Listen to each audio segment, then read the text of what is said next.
Perjanjian Lama. Kitab Kejadian. Bahagian 4/10. Nuh dan Aibah bab 6, ayat 1 hingga bab 10, ayat 32. Kejahatan manusia. Apabila manusia sudah bertambah banyak sehingga tercerai-cerai di seluruh dunia, dan anak-anak perempuan dilahirkan, makhluk-makhluk ilahi nampak bahawa gadis-gadis itu cantik. Makhluk-makhluk ilahi itu mengahwini gadis-gadis yang disukai oleh mereka. Kemudian Tuhan berfirman, "Aku tidak membenarkan manusia hidup selama-lamanya. Mereka makhluk fana yang harus mati. Mulai sekarang umur mereka tidak akan lebih daripada 120 tahun. Pada zaman itu, dan juga selepas zaman itu, ada raksasa di bumi.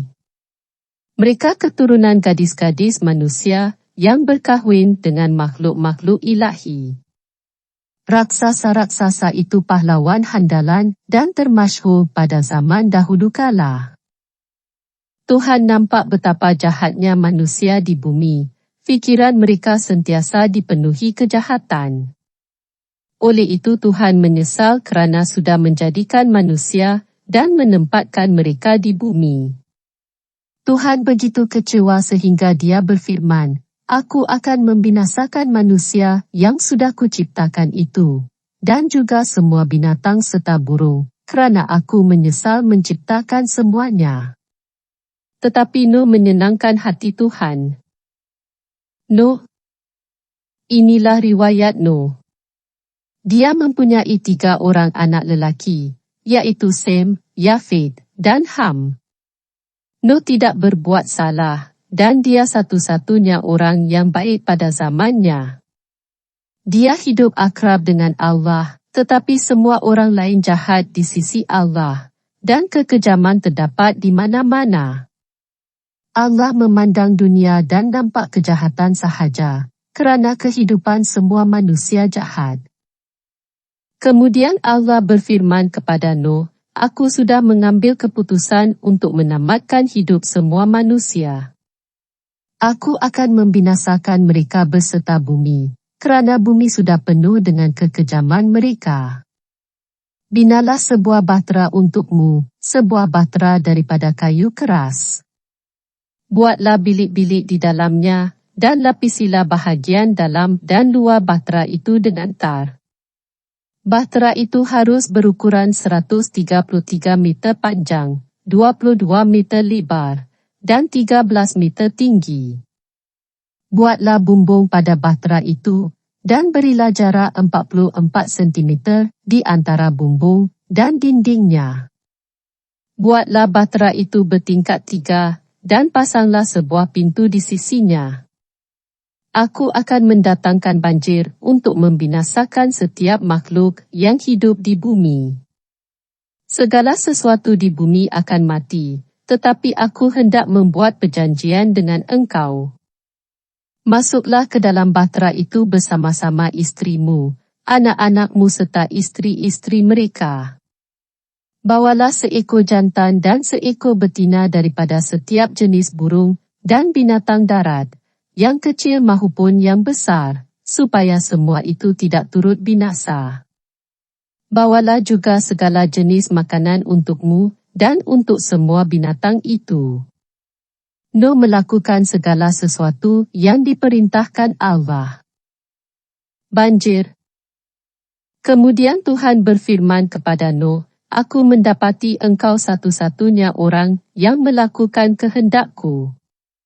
Oleh itu masuklah ke dalam bahtera bersama-sama semua anggota keluargamu. Bawalah 7 pasang daripada tiap-tiap jenis burung dan binatang yang halal, tetapi hanya 1 pasang daripada tiap-tiap jenis yang haram. Lakukanlah hal itu supaya daripada setiap jenis binatang dan burung ada yang terselamat, lalu dapat membiak semula di bumi. 7 hari lagi aku akan menurunkan hujan yang tidak akan berhenti selama 40 hari dan 40 malam, supaya semua makhluk hidup yang sudah aku ciptakan itu binasa. Lalu Nuh melakukan segala yang diperintahkan Tuhan. Nuh berumur 600 tahun ketika berlaku banjir di bumi.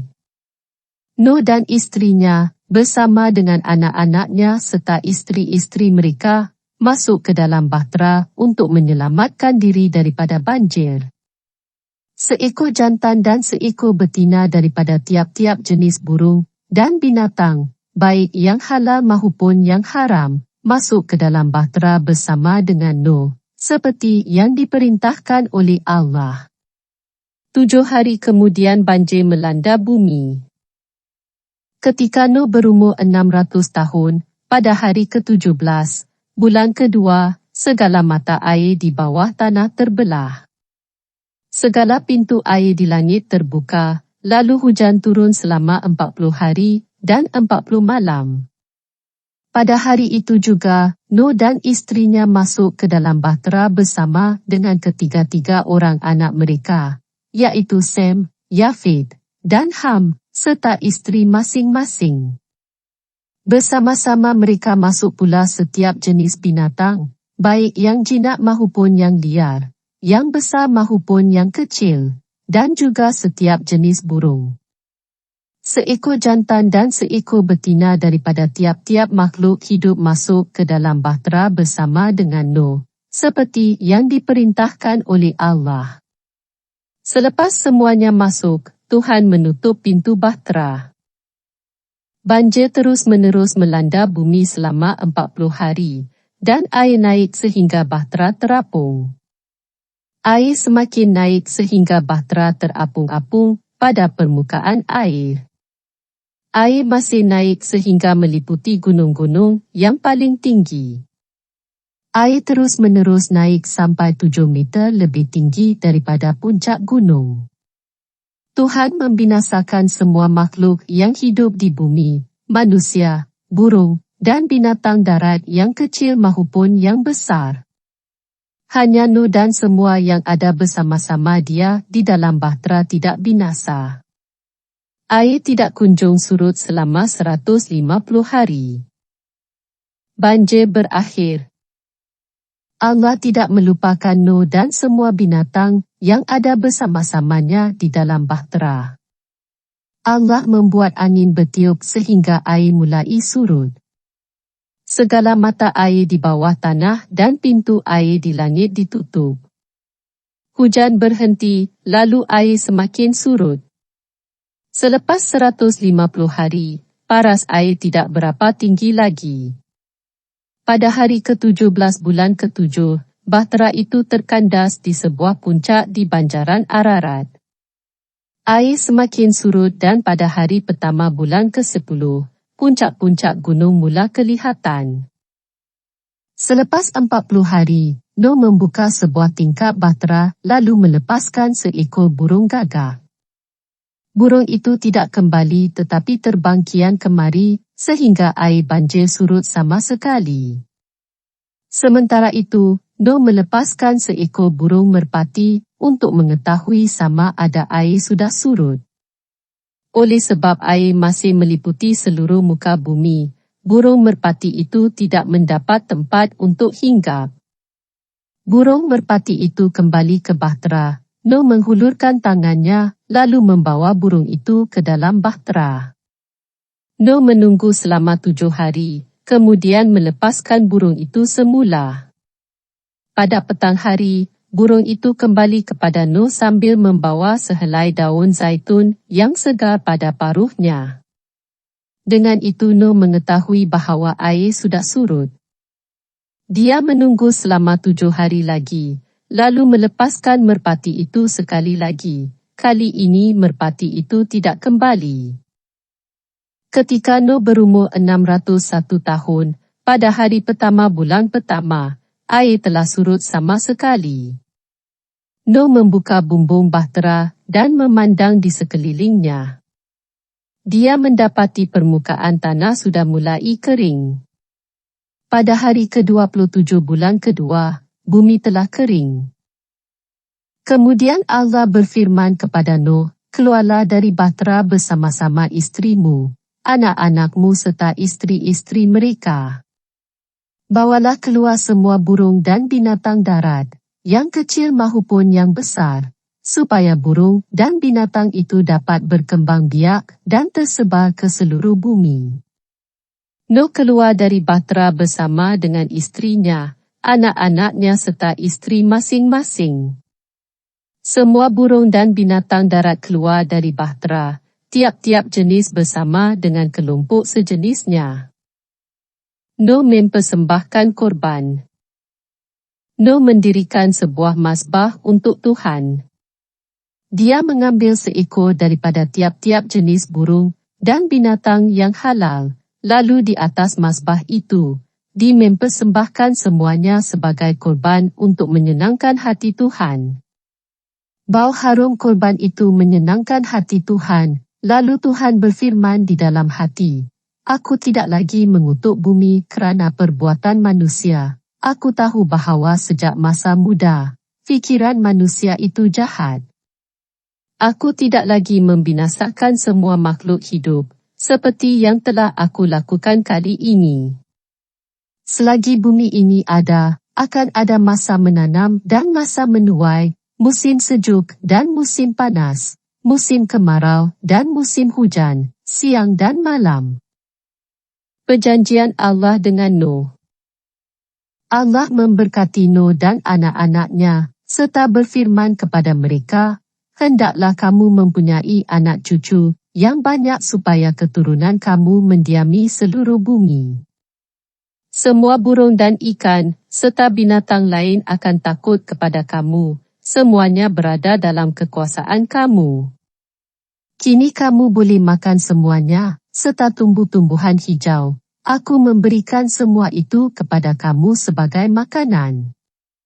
Hanya daging yang masih berdarah tidak boleh kamu makan, kerana nyawa itu terkandung di dalam darah. Setiap orang dan binatang yang membunuh manusia akan kuhukum mati. Manusia diciptakan seperti Allah, oleh itu, sesiapa yang membunuh manusia akan dibunuh oleh manusia juga. Kamu harus mempunyai banyak cucu, supaya keturunan kamu dapat mendiami seluruh bumi." Allah berfirman kepada Nuh dan anak-anaknya, "Sekarang aku membuat perjanjian dengan kamu dan keturunan kamu, dan juga dengan semua makhluk hidup, yaitu burung dan binatang, semua yang keluar dari bahtera bersama dengan kamu. Inilah perjanjianku dengan kamu. Aku berjanji bahawa semua makhluk hidup tidak akan dibinasakan oleh banjir lagi. Banjir tidak akan memusnahkan bumi lagi. Sebagai tanda perjanjian abadi yang aku buat dengan kamu dan semua makhluk hidup, aku menempatkan pelangiku di langit. Pelangi menjadi tanda perjanjianku dengan dunia.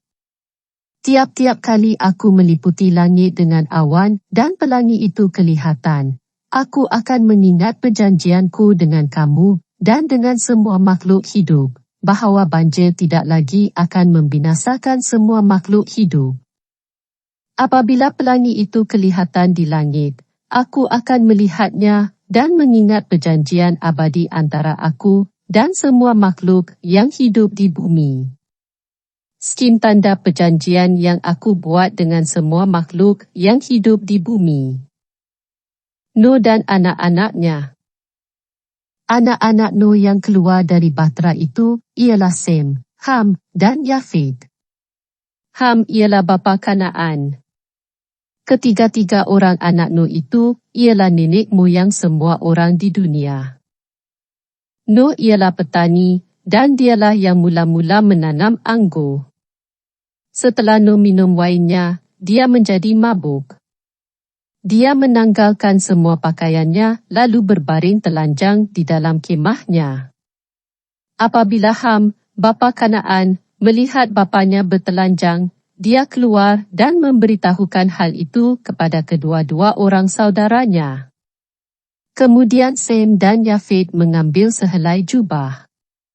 Mereka membentangkan jubah itu pada bahu, lalu berjalan mundur masuk ke kemah dan menyelimuti bapa mereka dengan jubah itu. Mereka memalingkan muka supaya tidak nampak bapa mereka yang bertelanjang. Apabila Nuh sedar daripada mabuknya dan mengetahui perbuatan anak bongsunya, dia berkata, "Terkutuklah Kanaan. Dia akan menjadi abdi." Saudara-saudaranya, pujilah Tuhan, Allah Sem. Kanaan akan menjadi abdi Sem. Semoga Allah menambahkan berkat kepada Yafet dengan meluaskan tempat tinggalnya. Semoga keturunannya tinggal bersama dengan keturunan Sem. Kanaan akan menjadi abdi Yafet. Selepas banjir itu, Nuh hidup selama 350 tahun lagi. Nuh meninggal ketika dia berumur 950 tahun. Keturunan anak-anak Nuh. Inilah keturunan Sem, Yafet, dan Ham, anak-anak Nuh. Selepas banjir itu, ketiga-tiga mereka mendapat anak lelaki. Inilah anak-anak Yafet, Gomer, Magog, Madai, Yawan, Tubal, Meseh, dan Tiras. Keturunan Gomer ialah penduduk Askenas, Rifat, dan Togarma. Keturunan Yawan ialah penduduk Elisa, Spanyol, Siprus, dan Rodis. Mereka nenek moyang orang yang tinggal di sepanjang pantai dan di pulau-pulau. Mereka semua keturunan Yafet. Setiap suku tinggal di negeri masing-masing dan mempunyai bahasa sendiri. Inilah keturunan Ham, Kos, Mesir, Libya, dan Kanaan. Keturunan Kos ialah penduduk Seba, Hawila, Sabta, Raima, dan Sabteka. Keturunan Raima ialah penduduk-penduduk Sheba dan Dedan. Kos mempunyai seorang anak lelaki yang bernama Nimrod. Nimrod menjadi seorang penakluk agung yang pertama sekali di dunia. Dengan pertolongan Tuhan, Nimrod menjadi seorang pemburu yang ulung. Oleh itu orang berkata, semoga Tuhan menjadikan kamu pemburu yang ulung seperti Nimrod.